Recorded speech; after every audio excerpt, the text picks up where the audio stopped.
Everyone thinks that the island region is hard, that you need tons of equipment to clear the locations, but no.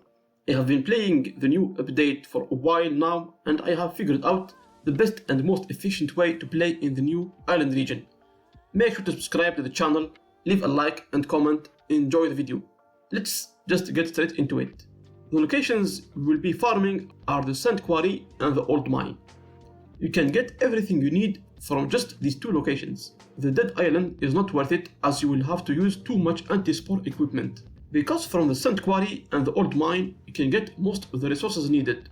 You get sand and thick hide, of course, but also what's important are the chests. From the chests you will get spore blockers, sporicide, iodine, seaweed, spore samples, quartz, and even titanium ore. Before talking about the locations, here is a tip to save up on gasoline. Fill up your gas tank with only one gasoline. Then in the global map, go towards the location you want. The boat will run out quickly of gasoline, but you will have the option to continue with energy. So, how do you clear the sand quarry? I recommend having a full set of tactical armor, or even a reinforced set is enough, a saw blade mace and a couple of crowbars. Bring also a stack of bandages. There is two types of chests you want to loot in the sand quarry. There is the island resources and the ore chest.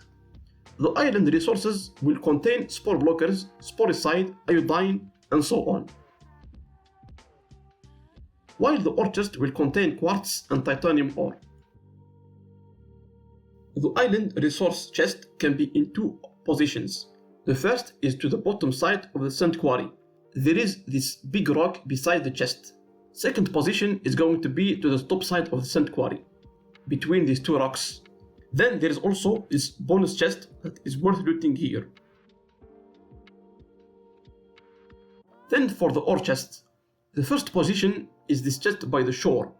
The second is this chest by the big machine here. The point here is that once you loot these two chests, there is no point in searching for the remaining boxes, since they are worthless.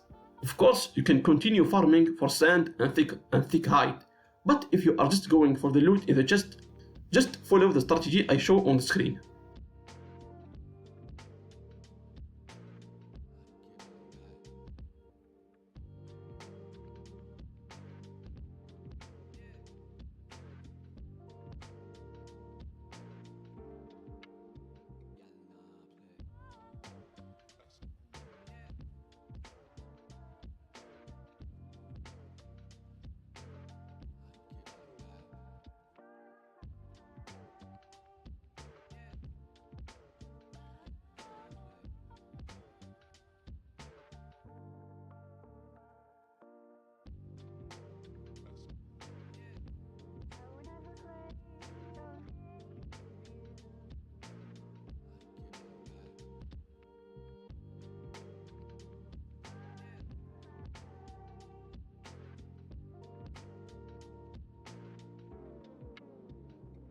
Next is the old mine.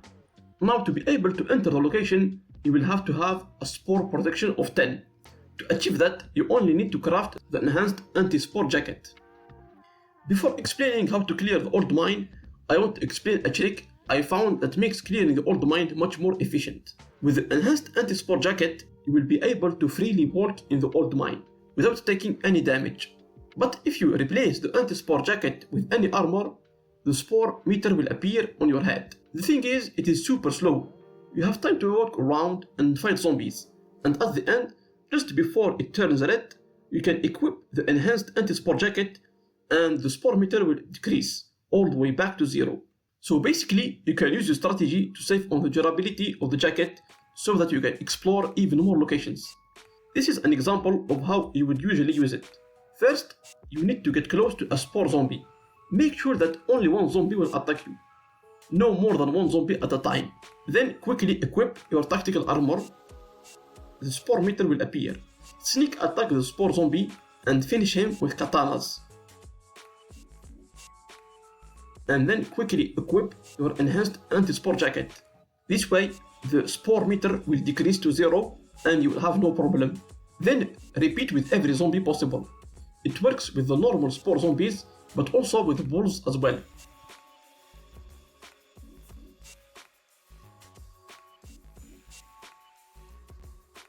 Now that we have this strategy in mind, let's clear the old mine. First, when you enter the location, there is always going to be a spore spitter attacking you as soon as you approach this area. To kill him easily, check if there is any space in this area. By space, I mean that if there is any close zombie to attack you. If there is enough space, you will be able to kill the spore spitter using katanas. If not, you will have to use an anti-spore pistol. Now the question, how to deal with spore spitters with melee weapons. It is easy actually. Spore spitters will most of the time use their spit attack if you are far away from them. So the trick is to always stay at a reasonable distance from them. Then once they spit at you, quickly go towards the spore spitters and hit him twice. Then distance yourself from him again. I repeat the process until he is dead. This is why it is important to have a clear space, so that you can dodge his attack. Otherwise, other zombies will attack you and you will have no chance. Then you can kill this wolf with the armor trick and loot the chests.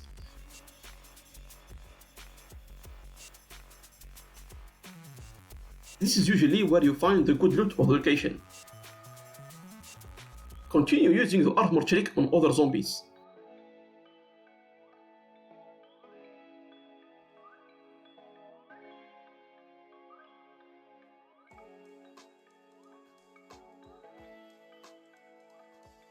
Comes the time for the spore miasmas. Most of the time you can get past the spore miasmas without taking any damage. However, sometimes you might find spore floater bloaters just besides them. So I recommend taking down the spore miasmas in this instance. But you can also go in full stealth mode by sneaking as you approach the zombies.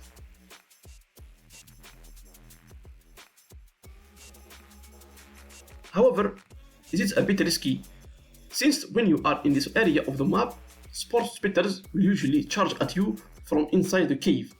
It all depends on how you want to do it.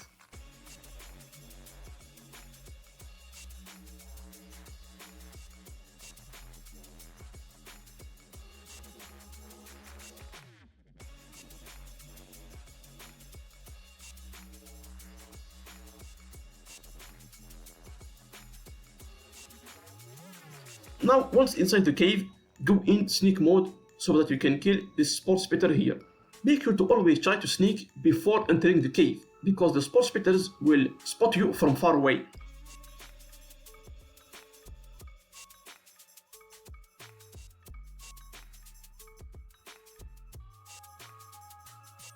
Loot the area and continue using sneak mode.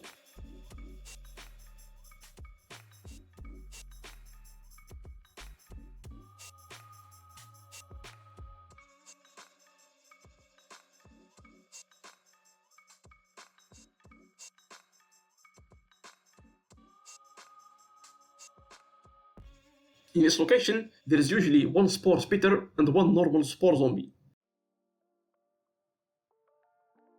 Deal with the spore spitter first.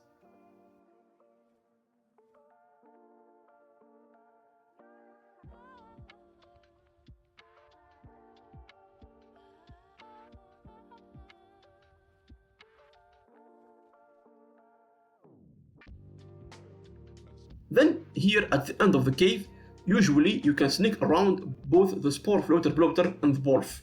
It all depends on how they spawn. Then at the end here, there is one more spore spitter at the bottom. What you need to remember is that the old mine is random. I'm giving you the basics of how to deal with all the zombies, such as using the trick for spore spitters or the armor trick. But at the end of the day, you also need to be aware of what's happening on the area. Sometimes you might have to deal with multiple zombies at a time.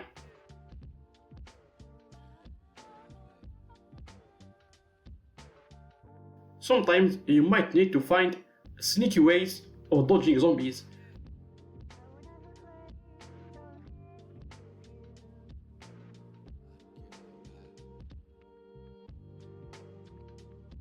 And sometimes spore spitters will attack you from nowhere.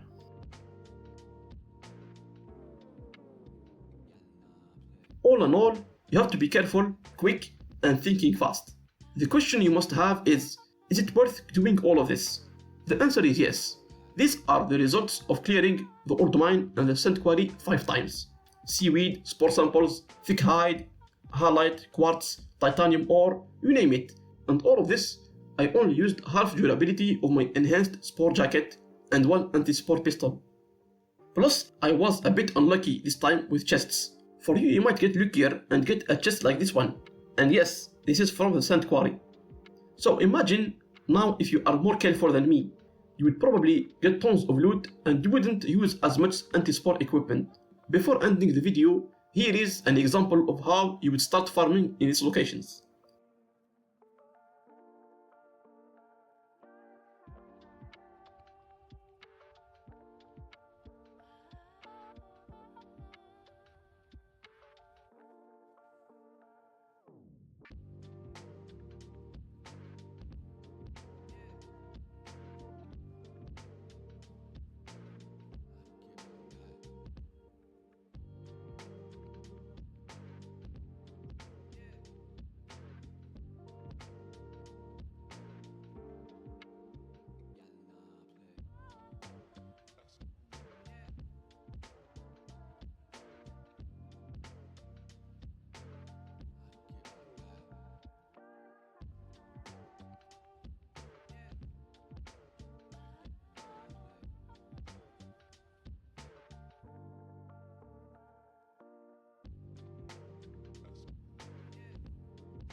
Let me know in the comments what do you think of this strategy.